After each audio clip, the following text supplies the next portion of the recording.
సుబ్రహ్మణ్య భుజంగ స్తోత్రాన్ని కానీ చదువుకుంటే రోగములు కూడా ఉపశమిస్తాయని సుబ్రహ్మణ్య భుజంగ స్తోత్రాన్ని ప్రతిరోజు నియమంగా చదువుకునేటటువంటి అలవాటు ఉన్నవాడికి చిట్ట చివర జ్యోతిస్వరూపంతో సుబ్రహ్మణ్యుడు దర్శనమిచ్చి స్కందలోకానికి తీసుకెళ్తాడు అంటారు.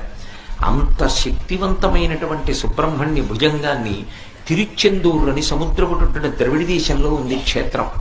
ఆ తిరుచెందూరులో కూర్చుని శంకరాచార్యులు వారు రచన చేశారు. ఆయన ఆ స్తోత్రాన్ని రచన చేసేటప్పుడు మొట్టమొదట విఘ్నేశ్వరుణ్ణి ప్రార్థన చేశారు. ఆ ప్రార్థన చేస్తూ బహు చిన్న శ్లోకాన్ని ఒకదాన్ని ఇచ్చారు. అందులో సదాబాల రూపాపి విఘ్నాద్రిహంత్రి మహాదంతి వక్త్రాపి పంచాస్యమాన్య విధీంద్రాది మృగ్యా గణేశాభిధామే విధత్తాం శ్రియం కాపి కళ్యాణమూర్తి. ఈ శ్లోకం నిజానికి అందరూ నోటికి వచ్చేటట్టుగా కంఠగతం చేసుకోవడం చాలా చాలా అవసరం.